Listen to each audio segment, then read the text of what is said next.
2000 परिवार पलायन कर गया यहाँ से, चला गया कैसे जगह में। आप लोग भी क्या महिलाओं बच्चों को भी अन्य जगह हाँ, भेज रहे हैं? हाँ भेज रहे हैं। क्यों? क्योंकि पुलिस का कोई आश्वासन नहीं मिला है, पुलिस का कोई हमको सपोर्ट नहीं मिला है।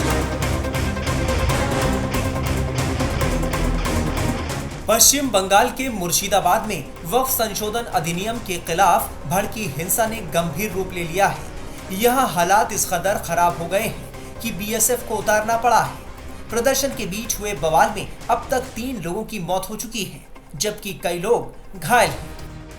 मुर्शिदाबाद के इस धुलियान इलाके में लगातार जो है गश्त लगाती हुई यहाँ पर बीएसएफ, हम आपको तस्वीरों में दिखा रहे हैं किस तरह से कल ऑर्डर के बाद जब कलकत्ता हाईकोर्ट ने कहा कि इस केंद्रीय सुरक्षा बल की तैनाती की जाएगी मुर्शिदाबाद में, उसके बाद ही 300 बीएसएफ के जवान को तैनात कर लिया गया है और उसके अलावा भी 5 कंपनी बीएसएफ को तैनात किया गया है। हम आपको दिखा रहे हैं लगातार सुबह से जो है यहाँ पर उनकी तैनाती हो चुकी है और इस फिलहाल तनावपूर्ण इलाके में वो लोग जो कोशिश कर रहे हैं कि फिर एक बार मुर्शिदाबाद में किसी भी तरीके की हिंसा ना हो, उस पर जो है ध्यान रखा जा रहा है। और इस पूरे इलाके में जहां पर हिंसा हुई थी वहां पर बीएसएफ की तरफ से कोशिश की जा रही है कि अब जो है यहां पर परिस्थिति को सामान्य बनाया जा सके। और आप देखिए साथ ही जो स्टेट पुलिस है उनके तरफ से भी जो है यहाँ पर लगातार पेट्रोलिंग की जा रही है ताकि ये सुनिश्चित किया जा सके कि यहाँ अब जो है बिल्कुल शांति रहे और फिर एक बार सिचुएशन वॉलेटाइल ना होकर किसी को भी क्षति ना पहुंचे। मुर्शिदाबाद को लेकर राज्य से लेकर केंद्र सरकार तक हालात पर नजर बनाए हुए हैं। लोगों के बीच किसी तरह की अफवाह ना फैले, इसलिए मुर्शिदाबाद समेत 4 जिलों में इंटरनेट सस्पेंड कर दिया गया है। इस मामले में अब तक 150 लोगों की गिरफ्तारी हो चुकी है। बता दें कि मुर्शिदाबाद में हुए बवाल के बाद सैकड़ों हिंदू परिवार पलायन कर चुके हैं। 2000 परिवार पलायन कर गया यहाँ से, चला गया कैसे जगह में। आप लोग भी क्या महिलाओं बच्चों को भी अन्य जगह हाँ, भेज रहे हैं? हाँ भेज रहे हैं। क्यों? क्योंकि पुलिस का कोई आश्वासन नहीं मिला है, पुलिस का कोई हमको सपोर्ट नहीं मिला है। साथ ही खबर और भी हम सुन रहे हैं कि शमशेरगंज थाने इलाके में एक हिंदू परिवार के पिता और बेटे की भी जो हत्या हुई है, तो अब जो है हत्या भी की जा रही है यहाँ पर। एकदम हुआ है। ये लोग का सोच कुछ अलग है, मालूम नहीं कि कैसे ये ऐसे हुआ है। और ये जो इंटेलिजेंस फेलियर है, सबसे बड़ा चीज है इंटेलिजेंस फेलियर। जो स्टेट है उसके पास इंटेलिजेंस रहता है। बस मंगलवार को ही एक यहाँ से 35 किलोमीटर दूर एक इंसिडेंट हो गया है। उसके बावजूद अगर ये प्रिकॉशन लेते तो ये दिन देखना नहीं पड़ता हम लोगों को। पुलिस पूरी इनएक्टिव रही, एकदम इनएक्टिव। ये परिवार जो है सबका एक ही कहना है कि यहाँ पर कई ऐसे परिवार हैं, हिंदू परिवार, जो पलायन करने पर मजबूर हुए हैं। और वो इसलिए क्योंकि हम आपको तस्वीरों के माध्यम से दिखा रहे हैं कि हिंदुओं की दुकानों के साथ और घरों के साथ किस तरह से जो है हमला किया गया है। आप देखिए ये भी एक हिंदू भाई की दुकान थी, लूट ली गई, यहाँ पर सामान भी लूट लिया और जो है तोड़फोड़ भी कर लिया।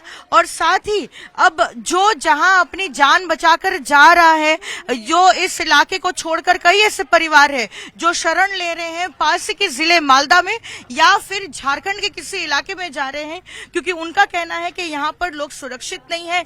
शुक्रवार को मुर्शिदाबाद में भड़की हिंसा के बाद शनिवार को भी वहां 3 जगहों पर उपद्रवियों ने बीएसएफ जवानों पर हमले की कोशिश की थी। उपद्रवियों को तितर-बितर करने के लिए बीएसएफ को हवाई फायरिंग करनी पड़ी थी। मुर्शिदाबाद में भड़की हिंसा में एक बाप बेटी की मौत हो गई थी। अब उस परिवार में सन्नाटा पसरा है। मुर्शिदाबाद हिंसा से जुड़ी हर खबर हम आप तक लेकर आए हैं। हमने दिखाया किस तरह से सबसे पहले हिंदू परिवारों को निशाना बनाया गया, उनके घरों पर हमले किए गए, उनकी दुकानों को तोड़ा फोड़ा गया।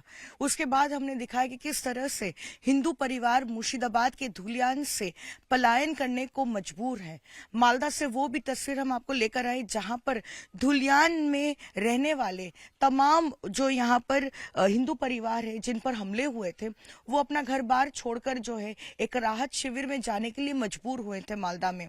और ये धुलियान का ही एक ऐसा गांव है जहां पर हिंदू परिवार बड़ी संख्या में रहते थे। लेकिन अब हम आपको दिखाते हैं इस गांव में अब कोई भी नहीं है, या फिर कह सकते हैं कि न के बराबर लोग रहते हैं। आप देखिए यहाँ पर आज भी निशान है किस तरह से आगजनी की गई थी, चीजों को तोड़ा फोड़ा गया। इस घर पर जो है हमला किया गया। देखिए ये प्लास्टिक जो है पूरा जलकर खाक हो चुका है और स्थानीय लोगों का कहना है कि बम फेंके गए थे और इन घरों में जो है पूरी तरह से आग लग गई।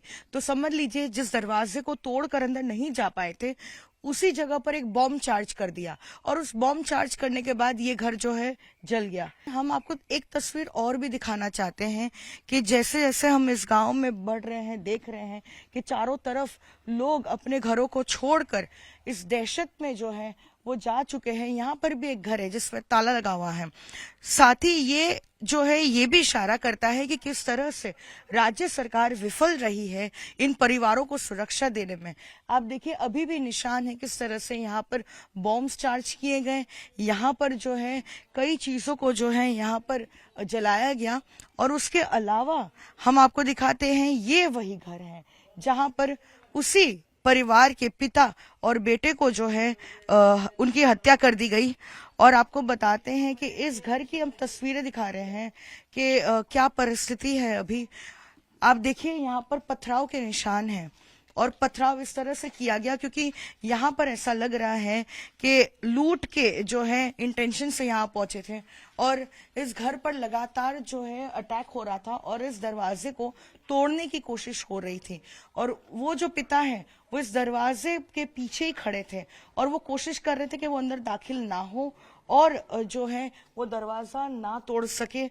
लेकिन क्योंकि वो बेहद कोशिश करते रहे कि वो लूट नहीं होने देंगे और ऐसे में उन्होंने ये दरवाजा तोड़ दिया, अंदर दाखिल हुए, पिता को बाहर लेकर गए और उसके बाद जब बेटा आया पिता को बचाने के लिए तब उसकी भी जो है हत्या कर दी गई। आप देखिए इस घर का क्या मंजर है, लूट मचाई गई और साथ ही जो है इस पिता और बेटे की हत्या भी कर दी गई।